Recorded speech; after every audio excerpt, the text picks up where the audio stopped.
Could be us. So back to what I was saying. Could be us. పొగ తాగడం, మద్యం సేవించడం ఆరోగ్యానికి హానికరం. Smoking and drinking injurious to health.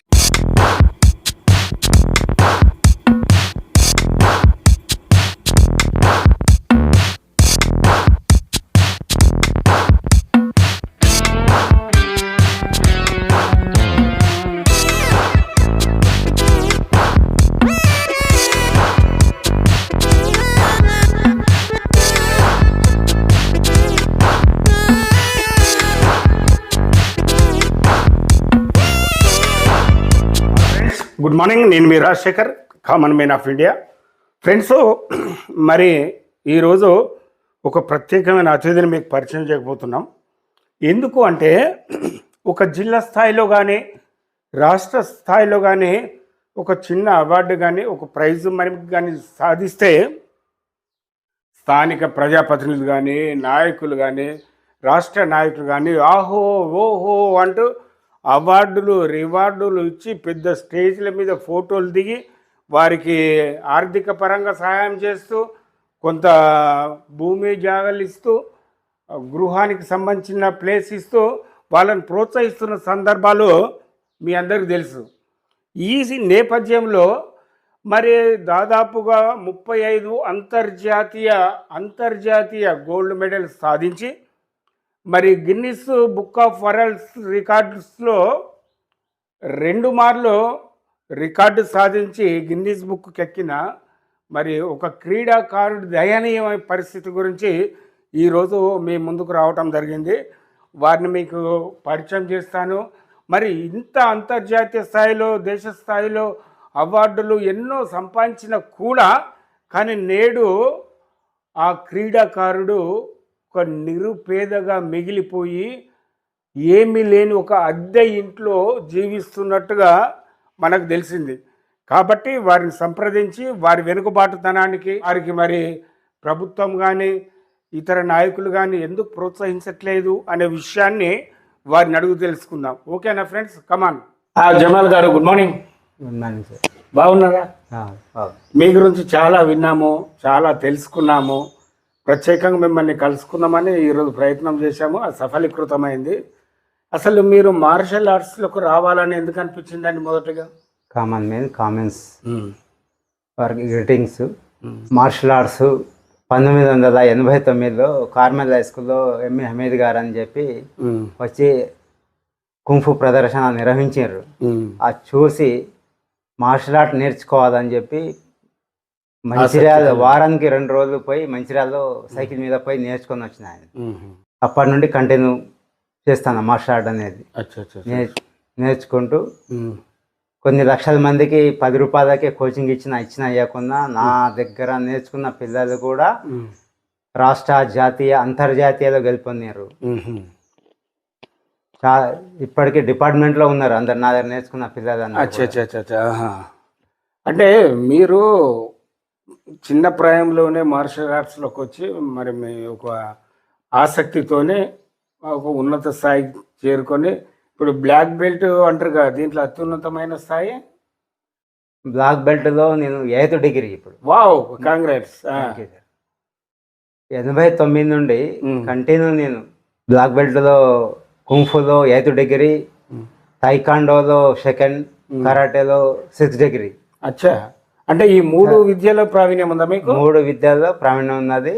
3 కూడా నేను అంతర్జాతీయ ప్రపంచ స్థాయిలో పథకాలు సాధించిన. ఓకే, చాలా సంతోషం అండి. మరి ఈరోజు మీరు అంతర్జాతీయ స్థాయిలో పేరు ప్రఖ్యాతలు సాధించి మరి గిన్నిస్ రికార్డ్స్లు కూడా ఎక్కినట్టు మరి మాకు తెలిసింది. మీరు మరి అంతర్జాతీయ మ్యాచ్లకు పోవాలి అని అనుకున్నప్పుడు ఆర్థికపరమైన సమస్యలు ఉంటాయి కదా, దీనికి మరి మీరు ప్రభుత్వం సహకరించిందా? స్వచ్ఛంద సేవ సంస్థలు సహకరించా? ఎవరు సహకరించారు మీకు? నేను వారానికి 2 రోజులు నేర్చుకుంటూ మన్నమరి నుండి కాసిపేట వరకు కూరగాయలు 4 గిరాల బండి మీద తిరిగి అమ్మిన. జాతీయ స్థాయిలో పోవడానికి ఇక్కడ ఎక్కువ శాతం పోలీస్ డిపార్ట్మెంట్ వాళ్ళ సహకారం ద్వారా మందమర్లో ఉన్నప్పుడు 15 రాష్ట్రాలు పోయినా నేను. జాతీయ స్థాయిలోనే 29 బంగారు పథకాలు సాధించిన, 12 రజత పథకాలు. ఓకే. దాని తర్వాత 2000లో ఇక్కడ నుండి అంతర్జాతీయలో పోవాలంటే ఇక్కడ ఉంటే నేను పోలేనని ఇక్కడ నుండి హైదరాబాద్ పోయినా నేను. పోయి అక్కడ రియల్ ఎస్టేట్ కంపెనీ వాళ్ళను కలిసి నేను ఒక అంతర్జాతీయ టోర్నమెంట్లకు పోవాలి, అవకాశం వచ్చింది అని ఈ స్పాన్సర్ల గురించి వాళ్ళ దగ్గర ప్రయత్నం చేసి ప్రతి ఒక్క ట్రిప్లో వేరు వేరు వాళ్ళు నాకు ఇచ్చి పంపించారు. 14 సార్లు అమెరికా పోయి వచ్చిన. 14 సార్లు అమెరికా పోయి వచ్చిన. 4-5 నెలలు అక్కడ ఉన్నా నేను. ఎందుకంటే మళ్ళీ వస్తే పోలేను, స్పాన్సర్ దొరకదని 2-3 ఛాంపియన్షిప్లు చేసుకొని వచ్చేది. అంటే పోయినప్పుడల్లా పథకాలు తెచ్చేదా? పోయినప్పుడల్లా ఖచ్చితంగా అసలు ఓటమి అనేది లేదు ఇంతవరకు. వండర్ఫుల్. ఓటమి అనేది లేదు. మీరు మొదటిసారిగా మరి విదేశీ పర్యటన ఏ దేశం నుంచి ప్రారంభించారు? మొదటిసారి నాకు 2001లో అవకాశం వచ్చింది బ్యాంకాంగ్. బ్యాంకాంగ్లో అవకాశం వచ్చినప్పుడు అక్కడికి పోవడానికి స్పాన్సర్డ్ గురించి ఆదిలాబాద్ జిల్లా కలెక్టర్ని కొంతమంది నాయకులను కలవడం జరిగింది. అయినా కూడా శాంక్షన్ కాకుంటే ప్రైవేట్ వాళ్ళ అందరి సహకారం ద్వారానే బ్యాంకాంగ్ పోయి ఫస్ట్ టైం గోల్డ్ మెడల్ సాధించి వచ్చింది ఆయన బ్యాంకాంగ్లో. తర్వాత కంటిన్యూ 2002లో బంగ్లాదేశ్లో సిల్వర్ మెడల్, 2003లో శ్రీలంక ఏషియన్ గేమ్స్లో బ్రాంజ్ మెడల్. ఏషియన్ గేమ్స్ 2003 శ్రీలంకలో జరిగినాయి. 2004లో మలేషియాలో ఫస్ట్ ప్రపంచ ఛాంపియన్షిప్లో 4వ స్థానం. దాని తర్వాత 2006 నుండి 19 వరకు కంటిన్యూ అమెరికాకు 14 సార్లు పోయినా. కంటిన్యూ బయట వారి అందరి సహకారంతోనే కొంత స్పాన్సర్ చేసి పంపించారు. ప్రభుత్వం వాళ్ళకు కూడా లెటర్స్ పెట్టినా నేను. స్పోర్ట్స్ ఎండి కానీ మినిస్టరు వాళ్ళు చేయకున్నా కూడా నేను బయట వాళ్ళ సహకారంతో 18 బంగారు పథకాలు, 15 రజత పథకాలు, 24 కౌన్సీ పథకాలు, మొత్తం 48 పథకాలు సాధించింది అమెరికాలో. అమెరికాలోనే భారతదేశం నుండి only doctor Pathan Jameel Khan, IAS officer Dinesh Kumar అని ఉన్నారు. నీకిస్తే నీ లాంటి వాళ్ళు 200 మంది ఉన్నారు, వాళ్ళందరికీ ఇవ్వాలంటే సార్ అమెరికాలో 48 పథకాలు సాధించింది నన్ను ఇడిచిపెట్టి ఇంకొకళ్ళని చూపించండి సార్, నేను ఈ భారతదేశం ఇడిచిపెడతా అని చెప్పి ఛాలెంజ్ చేసిన ఆ సార్కి. ఎవరు అంత రిస్క్ తీసుకోరు. ఓకే. తర్వాత ఇంకే దేశాలు వెళ్ళారు? లండన్లో కూడా 2021లో కూడా బ్రిటిష్ తైకాండో ఛాంపియన్షిప్లో ఒక గోల్డ్ మెడల్, ఒక సిల్వర్ మెడల్. ఇటీవల కెనడా టొరంటోలో 25 డిసెంబర్ 4-5-6 తారీఖు జరిగిన ఛాంపియన్షిప్లో కూడా బంగారు పథకం సాధించిన. అచ్చా, ఇది లండన్దేనా? ఈ కెనడాలో. ఓకే. ఈ పథకాలన్నీ మేము మా వ్యూయర్స్కు చూపెడతాము. అయితే ఇప్పుడు దాదాపు ఒక 10 దేశాలు తిరిగారా మీరు? దాదాపుగా 10 దేశాలు తిరిగినాయి. శ్రీలంక అంటే ఇంత మీరు తిరిగి దేశానికి ఇంత ప్రతిష్ట తీసుకొచ్చి మూవన్నెల జెండాను మీరు ఎగరేసినా కూడా ప్రభుత్వం నుంచి, పాలనాధికారుల నుంచి కానీ మీకు సరైన ప్రోత్సాహం లభించలేదు అని ప్రజలు అనుకుంటున్నారు. ఎంతవరకు నిజం అది? 100% కరెక్ట్. నెలకు నేను 30 రూపాయలు తడికేదా డాంబరట్టలు గుడిసె నుండి వచ్చినవాడిని. కూరగాయలు అమ్ముతూ పోయి నేర్చుకొని పిల్లలకు కూడా నేర్పిస్తూ ప్రపంచ స్థాయిలో మన రాష్ట్రానికి, దేశానికి నేను ఇన్ని పథకాలు సాధించిన తర్వాత కూడా ప్రతి ఒక్క ఎమ్మెల్యేను, మంత్రులను, ఐఏఎస్ అధికారులను, ప్రతి ఒక్క పార్టీ వాళ్ళను కలిసిన, బీజేపీ, కాంగ్రెస్, ఎంఐఎం అందరి దగ్గర పోయి సార్ నేను ఒక ప్రపంచ ఛాంపియన్, గిన్నిస్ వరల్డ్ రికార్డ్ హోల్డర్ని, 2 గిన్నిస్ వరల్డ్ రికార్డ్స్ హోల్డర్స్ ఉన్నాయి. హానరు డాక్టరేట్ ఇచ్చారు, మార్షల్ ఆర్ట్స్లో PhD ఇచ్చారు అమెరికా కాలిఫోర్నియా యూనివర్సిటీ వాళ్ళు. నాకు ఇంతవరకు ఉండటానికి ఇల్లు లేదు, కోచింగ్ ఇచ్చి జీవిస్తానా అని ప్రతి దగ్గర పోయి వాళ్ళకు వినతి పత్రాలు ఇచ్చిన. కిషన్ రెడ్డి, బండి సంజయ్, ఎంఐఎం అక్బరుద్దీన్ వైసీ కానీ, అసద్ క్రీడా శాఖ మంత్రులు, ప్రతి ఒక్క పార్టీ వాళ్ళ దగ్గరికి. కానీ ఎవరి నుండి ఎలాంటి సాయం లేదు. లెటర్లు పక్కకు పడేస్తున్నారు ఎవరిచ్చినా. ఏమన్నా అంటే ఎల్బీ స్టేడియంలో మాకే 3 నెలలు అయింది 6 నెలలు అవుతుంది జీతాలు ఎక్కడున్నాయి ఫండ్స్ మరి పలానా వాళ్ళకి ఇచ్చారు కదా ప్రపంచ స్థాయిలో గెలిచిన వాళ్ళకు ఇంటర్ ఫెయిల్ ఉన్నా కూడా సిరాజ్కి డిఎస్పీ ఉద్యోగం ఇచ్చారు కదా 2 కోట్లు ఇచ్చారు మరి 600 గజాలు ఇంటి స్థలం ఇచ్చారు కదా అంటే సీఎం దగ్గరికి పోయి చేసుకున్నారు పొలిటికల్గా నువ్వు కూడా పోయి చేసుకుంటే మా లోకల్ ఎమ్మెల్యే కలిసిన ఇక్కడ మంత్రిని వివేక్ గారిని కలిసిన వినోద్ గారిని ఇటీవల ప్రేమసాగర్ రావు గారిని కూడా కలిసి తీసుకపోయి బలకస్మంది ఉన్నప్పుడు కూడా ప్రతి ఒక్కళ్ళ దగ్గర పోయి చెప్తాను కానీ తీసుకపోయి కలిపోయిందంటే ఎవరు తీసుకపోతలేరు అక్కడ దాకా. ముఖ్యమంత్రి నేను కలవడానికి కూడా ప్రయత్నం చేస్తాను పెద్దమ్మ గుడి దగ్గర చాలాసార్లు పోయినా అక్కడ పోలీసు వాళ్ళు నువ్వు ఎవరన్నా ఒక ఎమ్మెల్యే పొలిటికల్ వాళ్ళ ద్వారానే రావాలి నువ్వు కలవలేవు నువ్వు ప్రపంచ ఛాంపియన్ అయినా కూడా అపాయింట్మెంట్ లేని కలవలేవు అని అంటారు. అయితే ఫ్రెండ్స్ చూస్తున్నారా ఎటువంటి అంగబలము ఆర్థిక బలము లేకుండా కూడా మరి స్వయం కృషితోని కొందరి సహకారంతో గిన్నీస్ బుక్ ఆఫ్ వరల్డ్ రికార్డ్స్లో నమోదైనటువంటి ఈ అత్యద్భుతమైన క్రీడాకారుని మరి ప్రభుత్వం పట్టించుకోకపోవటం అనేది చాలా శోచనీయం. గతంలో చెప్పుకున్నట్టు ఒక జిల్లా స్థాయిలో అవార్డు సాధిస్తేనే హంగామా చేస్తారు, మరి అంతర్జాతీయ స్థాయిలో మరి కొన్ని పదుల అవార్డులు తీసుకొచ్చిన మరి క్రీడాకారు దైన్య స్థితి ఎంత బాధాకరం అంటే ప్రతి క్రీడాకారుడు కానీ ప్రతి ప్రజాప్రతినిధి కానీ మరి ఈ ధైర్యవంతుని శౌర్యవంతుని మరి గమనించాలని అందరు కూడా అనుకుంటున్నారు. కనీసం కూరగాయలు అమ్ముకొని ఒక ఉన్నతమైన అంతర్జాతీయ స్థాయికి ఎదిగిన ఈ క్రీడాకారుడు మరి ఈరోజు ఉండటానికి గూడు లేక కిరాయి ఇండ్లల్లో ఉంటున్నాడంటే అది సిగ్గుచేటు ఈయనకు కాదు, ప్రభుత్వాలకు అది సిగ్గుపడాల్సిన విషయం. ఎందుకంటే ఇటువంటి అత్యున్నతమైన స్థాయి విలువలు కలిగిన క్రీడాకారుణ్ణి మనం గౌరవించకపోవడం మన దౌర్భాగ్యం అనే చెప్పుకోవచ్చు. మరి ఈ క్రమంలో మీరు ప్రభుత్వాన్ని మరి ఇన్ని అవార్డు సంపాదించిన తర్వాత ప్రభుత్వ అధికారులను కానీ మన ఇది కలెక్టర్ లాంటి వారిని కానీ ఎప్పుడన్నా కలిసి మీరు వినతి పత్రాలు కానీ ఇంటి జాగ కోసం కానీ ఏమన్నా అప్లై చేశారా? చంద్రబాబు 5 ముఖ్యమంత్రి చంద్రబాబు, రాజశేఖర రెడ్డి, కిరణ్ కుమార్ రెడ్డి, రోషయ్య అందరికి కూడా లెటర్లు పెట్టినా అయినా కూడా ఎలాంటి స్పందన లేదు. కలెక్టర్లను కూడా కలిసి వినతి పత్రం అంటే మీరు చెప్పిన ఇప్పుడు 5 ముఖ్యమంత్రులు మీరు కలిశారా? 5గురిని కలిసిన ఈయన 6వ ముఖ్యమంత్రి కోసం ప్రయత్నం చేస్తాను కానీ మీకు మాత్రం ఉండటానికి గుడిసె రాలే. ఉండటానికి ఈ రోజు వరకు కూడా ఏదంటే అది ఉండటానికి డబుల్ బెడ్రూమ్ కూడా ఇవ్వలేదు. కనీసం డబుల్ బెడ్రూమ్ అన్న మహేష్ కుమార్ గౌడ్ ఆయన లెటర్ మీద 10 నెలల క్రితం ఈయనకు డబుల్ బెడ్రూమ్ను ఫైనల్ సపోర్ట్ చేయమని చెప్పి క్రీడా శాఖ మంత్రికి రాసిండు, అయినా కూడా పక్క బారేసారు. ఇది మరీ శోచనీయం ఫ్రెండ్స్. పిసిసి ప్రెసిడెంట్ ఆయన కరాటే అసిస్టెంట్ తెలంగాణ ప్రెసిడెంట్ అయినా రియల్గా నేర్చుకున్నారు. మరి అలాంటి అతను పంపించిన లెటర్ని కూడా పక్క బారేసారు. అంటే ఇక్కడ లోపము ఎవరిది అని అనుకుంటున్నారు మీరు? మీ వెనుక రాజకీయ ప్రోద్బలం లేకపోవటం వల్లనే అంటారా? ముఖ్యంగా ఏంటంటే నేను మైనార్టీ వర్గానికి చెందిన వాడిని, పేదవాడిని కాబట్టి అసలు ఎవరు పట్టించుకుంటా లేడు. ఒక పేదవాడు ప్రపంచ వరల్డ్ కప్ గెలిచిండు, అమెరికాలో 4 వరల్డ్ కప్ గెలిచింది, ఎవరు లేరు. 4 ఛాలెంజ్ చేస్తాను నేను, 2 గిన్నీస్ వరల్డ్ రికార్డ్స్ ఉన్నాయి. మరి నాలాంటి వాడికే వీళ్ళు సాయం చేయకుండా ఈ అధికారులు నాయకులు మరి ఇంకా నార్మల్ వాళ్ళకి ఏం చేస్తారు?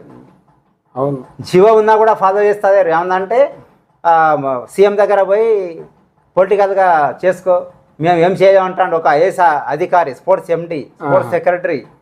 మరి ఎందుకు స్పోర్ట్స్ చైర్మన్, ఒక స్పోర్ట్స్ చైర్మన్, స్పోర్ట్స్ మినిస్టరు అంతర్జాతీయంగా గెలుపొందొస్తే మేము పోయి కలిస్తే వాళ్ళు తీసుకపోయి ముఖ్యమంత్రిని కల్పించి చేయాలి. కానీ తీసుకపోతలేరు, నన్ను వేరే వాళ్ళని తీసుకపోతున్నారు. వాళ్లకు కేసీఆర్ గవర్నమెంట్లో కూడా ఒక 2 కోట్లు ఇచ్చారు, ఇంటి స్థలం ఇచ్చారు. మళ్ళీ ఇప్పుడు కాంగ్రెస్ గవర్నమెంట్లో వాళ్ళకే ఇంటి స్థలం, క్యాష్ రివార్డు, మళ్ళీ డిఎస్పి ర్యాంకు ఇచ్చిన వాళ్ళకి ఇస్తాను డబల్. అక్కడ ప్రతి ఒక్కళ్ళకు ఎల్బీ స్టేడియంలో కూడా అటెండర్ దగ్గర నుండి అందరు తిట్టుకుంటారు, అరే 25 సంవత్సరాల నుండి తిరుగుతాండి, ఈయన మొన్న గెలిచిన వాళ్ళకి ఇస్తున్నారు, ఈయనకు ఇస్తాలేరని చెప్పి సెక్రటరీ పోయినా కూడా ఎక్కడ పోయినా కూడా లాస్ట్కి ఒక 500 గజాలు ఇంటి స్థలం ఇవ్వాలని చెప్పి జోగురామన్న కేటీఆర్ని కలిపించడానికి 7 సంవత్సరాలు పట్టింది. కేటీఆర్ గారితో మాట్లాడితే 2022 జనవరి అంతా పరిస్థితి చెప్పిన తర్వాత క్యాష్ రివార్డ్ అంటే లేదు ఎక్కడ ఉందని అన్నారు. 500 గజాలకి రికమెండ్ చేసిరు మంచిర్యాల కలెక్టర్కి. క్రీడా శాఖ మంత్రి జోగురామన్న, స్పెషల్ ముఖ్యమంత్రి secretary to CM Bhupal Reddy గారు 2021 అంటే అప్పటి నుండి కలెక్టర్ ఆఫీస్ చుట్టూ తిరుగుతూనే ఉన్నా. ఏమన్నా అందరు కబ్జా చేసుకున్నారు, ఎక్కడుంది స్థలం అంటున్నారు, స్థలం ఎక్కడుంది నీకు ఏటాంక అంటున్నారు. లాస్ట్కి 300 గజాలు ఇస్తా ఉన్నారు నాస్పూర్లో, అది కూడా అసైన్ ల్యాండ్. సరే అదేనా ఇవ్వమంటే అది కూడా ఇవ్వాలి. 224 గజాలు ఉందని ఫైనల్ చేసి పంపించారు. అదే ఇచ్చారా ఒక మంత్రి, అది కూడా ఇవ్వలేదు. ఒక మంత్రి గారు చెప్పిన 2 సంవత్సరాల నుండి కలెక్టర్ ఫైల్ ఆపిండు. ఎందుకంటే నీకు టీఆర్ఎస్ గవర్నమెంట్లో ఇచ్చింది, ఇప్పుడు కాంగ్రెస్ గవర్నమెంట్ వచ్చింది, మళ్ళీ లెటర్ పట్టుకరా కమిషనర్ నుండి. లెటర్ తీసుకొచ్చి ఇచ్చి కూడా 10 నెలలు అయింది, ఇంతవరకు ఫైల్ పంపిలే. అటు వివేక్ గారు చెప్పారు, కారమేద స్కూల్ డిగ్రీ ఇనాగరేషన్లో డైరెక్ట్ కలెక్టర్కి చెప్తే క్యాబినెట్కి పంపించాలంటాడు ఫైలు. 224 గజాలు ఇవ్వడానికి ఒక మంత్రి చెప్తే ఇయ్యరు. ప్రేమ్ సాగర్ రావు గారు చెప్తే ఎమ్మెల్యే చేస్తారు. ఈ అసైన్ ల్యాండ్లకు చైర్మన్ ఎమ్మెల్యే గారు ఉంటారు, ఆయన చెప్తే వెంటనే అవుతుంది అంటే 50 రోజుల క్రితం మంచిర్యాల ఎమ్మెల్యే గారిని కూడా కలిసి మాట్లాడటం జరిగింది. చెప్పారు, ఎంఆర్ఓకి చెప్పారు, కలెక్టర్ గారికి కూడా చెప్పారు. ఆయన కూడా ఫైల్ హైదరాబాద్ పంపించారు. 224 గజాలకి అది పట్టా భూమి కూడా కాదు, అక్కడ జీవో పాస్ అయ్యి రావాలని చెప్పి నన్ను తెప్పిస్తారు. 5 సంవత్సరాలు అయింది. ఫ్రెండ్స్ చూస్తున్నారా, ఒక దీన పరిస్థితి, ఒక అంతర్జాతీయ స్థాయి క్రీడాకారుడు ఇంటి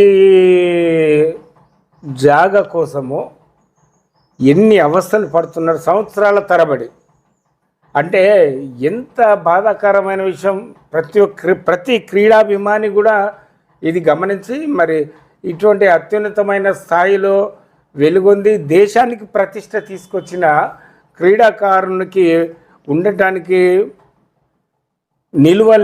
నీడ లేని పరిస్థితిలో ఉన్నట్టుగా మనకు కనబడుతుంది.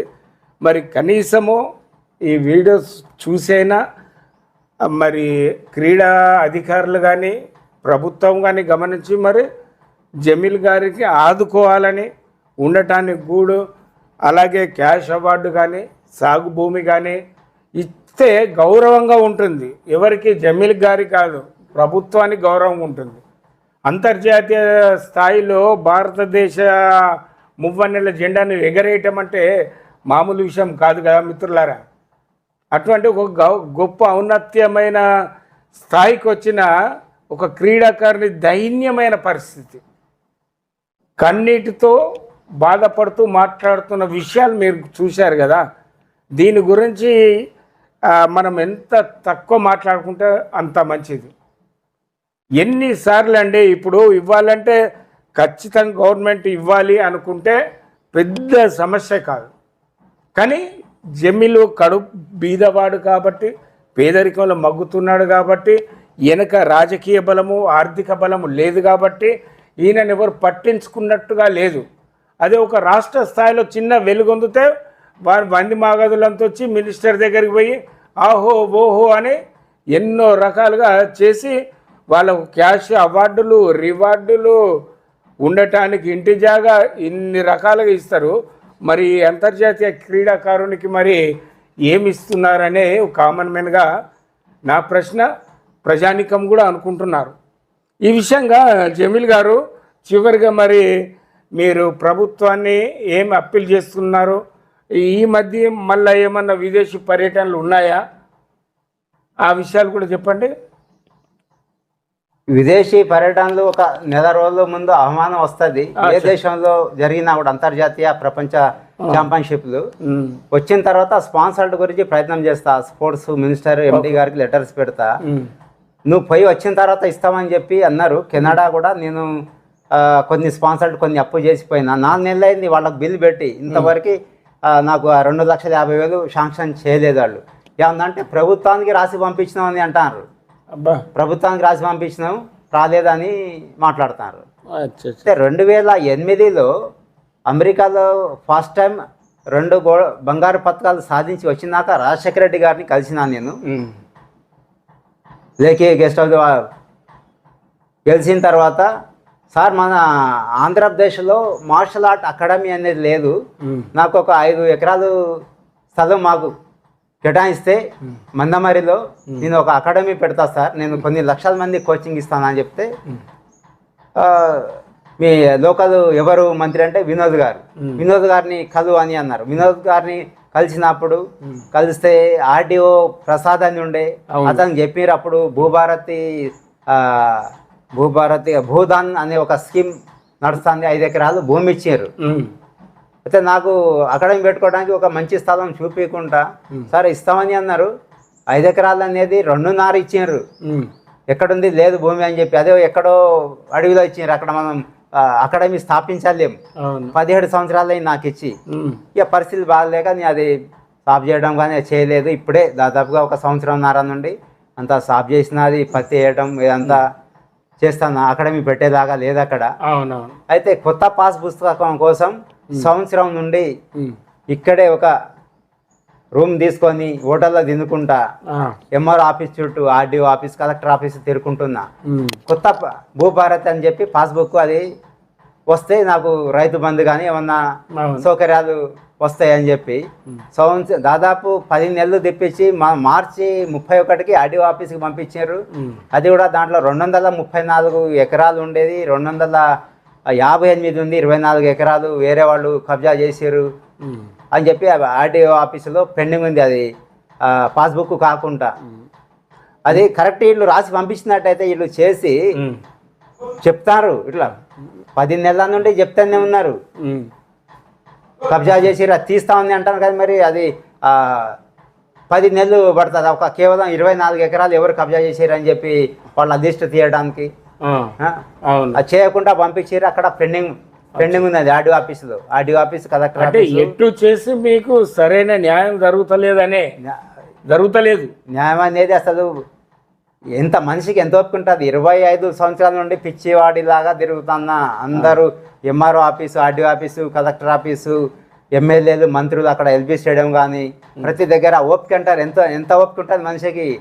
కుటుంబ సభ్యులకు మా నాన్న చనిపోయారు, అమ్మకు 78 సంవత్సరాలు యాక్సిడెంట్ అయింది, మా కుటుంబ సభ్యుల్ని కరెక్ట్ హాస్పిటల్లో కూడా చూపించలేకపోతున్నా, నేను 2 పూటలు తిండి కూడా పెట్టలేకపోతున్నా. అంటే ఈ దేశానికి నేను ఇంత ప్రపంచ స్థాయిలో పేరు ప్రఖ్యాతలు తీసుకొచ్చిన తర్వాత కూడా అంటే మంచితనంగా జీవిస్తా ఇదా శిక్ష? ఏంది నేను చేసిన తప్పు? పేదవాడిగా పుట్టడమా లేకుంటే మంచిగా బతుకుదామని చెప్పి అడ్డా రూట్లు పోవాలంటే ఎన్ని లేవు. అంటే కలెక్టర్కి లొంగిపోయిన నక్సలైట్కి 5 ఎకరాలు ఇచ్చే పవర్ ఉంటుంది, కానీ ఒక ప్రపంచ స్థాయి క్రీడాకారుడికి ఒక 200-300 గజాలు ఇచ్చే పవర్ లేదు. రిటైర్మెంట్ ఆర్మీ వాళ్లకు 5 ఎకరాలు ఇచ్చే పవర్ ఉన్నది. ఒక ఎమ్మెల్యే మంత్రి చెప్తే ఇవ్వకుంటే ఎందుకు? ఇక మరి ఇక వీళ్ళు ఎందుకు? ఇక ఈ కలెక్టర్లు ఈ మంత్రి పదవులు ఎందుకు? ఎంపీలు ఎందుకు? ఈ ఎమ్మెల్యేలు ఎందుకు? ఏనా ఒట్టిగా ఇస్తలేరు కదా. నేను కష్టపడ్డా కదా దేశం కోసం. అన్ని రకాల క్రీడాకారులకు ఇస్తున్నారు. ముఖ్యమంత్రి దాకా పోయి చేసుకుంటే మరి ముఖ్యమంత్రి దాకా తీసుకుపోయేటోళ్ళు ఈ 2 ఉమ్మడి జిల్లాల్లో ఒక్క నాయకుడు కూడా లేడా? ముఖ్యమంత్రి దగ్గర తీసుకుపోయి దానికి నా బెనిఫిట్ ఇప్పేయడానికి ఇంకెంత తిరగాలి? 50 సంవత్సరాలు వచ్చినాయి, 70 సంవత్సరాల వరకు నేను పోటీలలో పాల్గొంటాను నేను ఖచ్చితంగా. ఒక్కోసారి అసలు నాకు ఆలోచిస్తే ఎందుకు పుట్టినా ఈ దేశంలో అనిపిస్తుంది. సచ్చినా కూడా ఏరే దేశంలో రావాలి, నా సావత్త ఇక్కడ రావద్దని ఎన్నోసార్లు ఆలోచించిన నేను. అందరం తిరిగిన అజరుద్దీన్ క్రీడాశాఖ మంత్రి, ఫైమ్ ఖురేషి మైనార్టీ నుండి పోస్టులు తీసుకుంటారు, మరి మైనార్టీ వాడికి సాయం చేయకుంటే ఎట్లా? అజరుద్దీన్ ఒక వరల్డ్ కప్ ప్రపంచ ఛాంపియన్. పోతే అంటాడు క్రీడాశాఖ మంత్రి దగ్గర పో, నేనేం చేయలేను అంటాడు. అరే నువ్వు ఒక స్పోర్ట్స్ మెన్వి, మైనార్టీ మినిస్టర్వి, నేను మైనార్టీ వాడిని, మరి నువ్వు తీసుకపోయి కలిపియాలి ముఖ్యమంత్రిని. ఫైమ్ ఖురేషి అని ఉన్నాడు, గురుకుల పాఠశాల చైర్మన్, నువ్వు కొత్త ఛాంపియన్షిప్ రా, నేను తీసుకపోయి కల్పిస్తా అన్నాడు. వచ్చినాక అజరుద్దీన్ నడుపో, అజరుద్దీన్ క్రీడాకారుడు అంటాడు. ఎవరి దాన్ని తప్పించుకుంటారు అందరినీ. పొన్నం ప్రభాకర్ని కలిసిన, శ్రీధర్ బాబుని కలిసిన, కిషన్ రెడ్డిని, బండి సంజయ్ని పిచ్చివాడిలాగా తిరుగుతూనే ఉంటా హైదరాబాద్లో. వారానికి 3 రోజులు నాకు ఇక్కడ ఖర్చులు, హోటల్లో తినడానికి, ఇల్లు కిరాయి కట్టుకోవడానికి కావాలని వారానికి 700 కిలోమీటర్లు జర్నీ చేస్తాను హైదరాబాద్. ఇక్కడ నుండి హైదరాబాద్ పోయి అక్కడ కూడా లోకల్ శంషాబాదు, బంజారాస్ వేరే ప్లేస్లో ఉన్నాయి కోచింగ్. 14,000 వస్తాయి. ఆ 14,000తోని పొద్దున్న టిఫిన్ చేసి నైట్లో రాత్రి భోజనం చేస్తా. ఎందుకంటే 2 పూటలు తింటే 200 కావాలి. ఏవన్నా హోటల్లో తింటే పప్పన్నం 100 రూపాయలు. ఇక్కడ మందమర్లు హైదరాబాద్లో 5 రూపాయలకు దొరుకుతుంది నాకు. అందరూ అంటే కుటుంబ సభ్యులు అందరం మంచిగా బతకాలని చెప్పి అందరూ కూడా బాధల్లో ఉన్నాం. అదే కూరగాయలు పండ్లమ్ముకొని బతుకుడు. సొంతం ఇల్లు లేవు. ఇప్పుడు అన్న 3 బిడ్డలు, 1 బిడ్డ పెళ్లి చేసిండు. చెల్లి అంటే బావ చనిపోయిండు. 2 బిడ్డలు పెళ్ళి నేను చేసిన, అక్కడిక్కడ చేసి ఇంకొక పాప చేయాలి. ఇవన్నీ కుటుంబ బాధ్యతలు ఉన్నాయి. నేను కూడా ఇక ఇంతవరకు ఇక నీ కూడా పెళ్ళి కూడా చేసుకోలేదు. మంచిగా సెట్ అయినాక నేను చేసుకుందామని చెప్పి మ్యారేజ్ కాలేదా? నీ మ్యారేజ్ కూడా చేసుకోలేదు. అంతే ఇక మార్షల్ ఆర్ట్కి జీవితం అంకితం చేసిన నేను. 2017లో అమెరికాలో నేను గ్రీన్ కార్డ్ అప్లై చేస్తే కేవలం 4 నెలలు ఇచ్చారు వర్క్ పర్మిట్, ఎస్ఎస్ కార్డ్. అయితే అమ్మకి యాక్సిడెంట్ అయ్యి నేను వచ్చిన గ్రీన్ కార్డ్ ఇంటర్వ్యూ క్యాన్సిల్ అయినా. లేదంటే ఈరోజు నేను అమెరికాలో సిటిజన్ ఉండేవాడిని. నేను అమెరికా వాళ్ళు గుర్తించారు ఈ పథకాలు చూసి. కేవలం ఎక్స్ట్రా ఆర్డినరీలో నాకు 4 నెలలు ఇచ్చారు వాళ్ళు. న్యూయార్క్ టీం తరఫున ఆడవని చెప్పి నెలకు అక్కడి $5,000 అంటే 4.5 లక్షలు ఇస్తాం, 3 సంవత్సరాలు అగ్రిమెంట్ చేయమన్నా కూడా నేను రిజెక్ట్ చేసి, లేదు నా దేశం తరఫునే ఆడతా అని చెప్పి నేను రిటర్న్ వచ్చిన. అదే నేను అక్కడ ఉన్నట్టయితే నా పరిస్థితి ఇట్లా ఉండపు. ఈ రోజు వరకు కూడా నాకు అసలు మా కుటుంబ సభ్యులకు కానీ నాకు కానీ ఉండటానికి ఇల్లు లేదు, తినటానికి, హాస్పిటల్కి పోవటానికి అన్ని విధాలుగా ఎంత ఓపిక అంటారు. మంచితనంగా బతకద్దా? లేదంటే ముస్లిం యువకులు రౌడీ షూటర్లు అవుతారు, ఐఎస్ ఏజెంట్లు అవుతారు అంటారు. మరి ఏంది ఇది? 25 సంవత్సరాల నుండి ఇంత కష్టపడుతున్నాను నేను రాష్ట్రం, దేశం కోసం. ప్రధానమంత్రికి ఇచ్చిన ఢిల్లీ పోయి లెటరు, ప్రెసిడెంట్ ఆఫ్ ఇండియాకి ఇచ్చిన, డిప్యూటీ అందరికీ, అక్కడ క్రీడా శాఖ మంత్రికి ఇచ్చిన, ఢిల్లీలో కూడా పోయి 20 రోజులు ఉండి రాహుల్ గాంధీకి కూడా ఇచ్చిన అక్కడ ఆఫీసులో. ప్రతి ఒక్క లెటర్ ఉంది నా అప్రూవ్. మరి ఏం చేయాలి? ఇక ఢిల్లీ దాకా కూడా తిరిగినా ఈ బీజేపీ నాయకులకు కూడా చెప్పిన, వీళ్ళు తెలంగాణ వీళ్ళు చేస్తలేరు నాకు సాయం, ప్రపంచ స్థాయి క్రీడాకారుని మీరు అక్కడ ఢిల్లీ తీసుకుపోయి నాకు ఇప్పేయన్నా కూడా లేదు. అర్జున్ అవార్డు కోసం రికమెండ్ చేసారు బండి సంజయ్ గారు, అయినా కూడా రాలే. అర్జున్ అవార్డు, పద్మశ్రీ, ఖేల్ రత్న అవార్డ్స్ కూడా అప్లై చేస్తున్నా, రావాలి నాకు. దాంతోపాటు 15 లక్షలు వస్తాయి. కనీసం అట్లన్నా ఒక మంచి అకాడమీ పెట్టుకున్నాం హైదరాబాద్లో అన్నా కూడా ఆ అవార్డ్స్ కూడా ఇచ్చే వాళ్ళకి ఇస్తున్నారు. అది కూడా పెద్ద పెద్ద వాళ్ళకి ఇస్తున్నారు. చూస్తూనే ఉన్నాం మనం. ఇప్పటికైనా కూడా కనీసం ఈ కాంగ్రెస్ గవర్నమెంట్లో అయినా కూడా ఇప్పుడు 2 జిల్లాల నుండి ఎమ్మెల్యేలు, మంత్రులు, ఎంపీలకు అందరికీ దయచేసి ఇప్పటికైనా నా ప్రతిభను గుర్తించి ముఖ్యమంత్రి దగ్గరికి తీసుకుపోయి నాకు ఉద్యోగం కాకుండా కూడా నాకు ఆర్థిక సాయం, నాకు ఇంటి స్థలం హైదరాబాద్లో ఇప్పియాలి. ఈ 2 జిల్లాలు ఎవరైనా ఒక మంచి నాయకుడు ఉంటే అక్కడ దాకా నన్ను తీసుకుపోయి, అప్పుడే నిజంగా మా జిల్లాలో రేపు ఉన్నాడు ఒక నాయకుడు అని చెప్పేది నేను బతికినంత వరకు గుర్తుపెట్టుకుంటాను నేను. ఇప్పుడు వాళ్ళు హైదరాబాద్లో పోయి వాళ్ళని కలిస్తే మీరు ఏ జిల్లా అంటారు, ఏ జిల్లా, మీ ఎమ్మెల్యే ఎవరు, మీ మంత్రి ఎవరు, ఎంపీ, వాళ్ళు తీసుకురావాలి, నువ్వు వాళ్ళ దగ్గర పోతుందా అంటాను. పోతాను, చూపిస్తాను నా ఫోటోలు కలిసిన వాళ్ళని కలిసినా కూడా. మరి ఎవరు చేయాలి? ఈ లోకల్ ఉన్న లీడర్లను కూడా చిన్నప్పటి నుంచి చూస్తారు. మంత్రి గారు వచ్చినప్పుడు మీరు అందరు కలిసి చెప్పండి ఒక మాట అంటే కూడా ఎవరు చెప్పడానికి రెడీ లేరు. నువ్వే మాట్లాడుకో మాస్టర్ అంటారు. ఈ నా పరిస్థితి చూసి నా దగ్గర నేర్చుకునేటోళ్ళు కూడా రావటం లేదు, బంద్ చేసారు. మా మాస్టరే ఇంత కష్టపడితే మాస్టర్కే ఉద్యోగం లేదు, ఉండటానికి ఇల్లు లేదు, ఇవన్నీ బాధలు పడతాడు అని చెప్పి నేర్చుకునేటోళ్ళు కూడా స్పోర్ట్స్ నుండి పక్కకు జరుగుతారు. నాకు జరిగిన అన్యాయానికి మార్షల్ ఆర్ట్ అనేది చాలా ముఖ్యం. ఆత్మరక్షణ కోసం, ఆరోగ్యం కోసం, టోర్నమెంట్ లక్షల మందికి నేను చెడు రూట్లో పోకుండా సిగరెట్, గుట్కా, పాన్ పరకు, గంజాయికి అలవాట్లు కాకుండా నేను దేశం గురించి ఆలోచించి, రాష్ట్రం గురించి నేను విద్యార్థులను మంచిగా తయారు చేస్తే నా గురించి అసలు ఒక్క నాయకుడు లేడు, ఒక్క అధికారి లేడు. పొలిటికల్ వాళ్ళు కూడా పట్టించుకోరు, ఐఏఎస్ అధికారులు కూడా పట్టించుకోరు. ఎంత తిరగాలి? అందుకే ఇప్పుడైనా గుర్తించి నన్ను ప్రభుత్వం నుండి రావాల్సింది నాకు ఖచ్చితంగా ఇప్పించాలని చెప్పి కోరుకుంటాను. ఓకే, జమీల్ గారు చాలా చక్కటి విషయాలు చెప్పారు. ఫ్రెండ్స్ చూస్తున్నారు కదా, ఒక మనిషిలోకి వెళ్ళి ఒక ఆవేదన వ్యక్తం అవుతే ఏ రకంగా అది కనబడుతుంది అనేది జమీల్ గారు బట్టి మీకు అర్థమైంది అనుకుంటా. మరి ఇంత అత్యున్నతమైన స్థాయిలో ఉన్న ఒక క్రీడాకారుని కనీస సౌకర్యాలు కల్పించలేకపోవటం చాలా దురదృష్టకరము.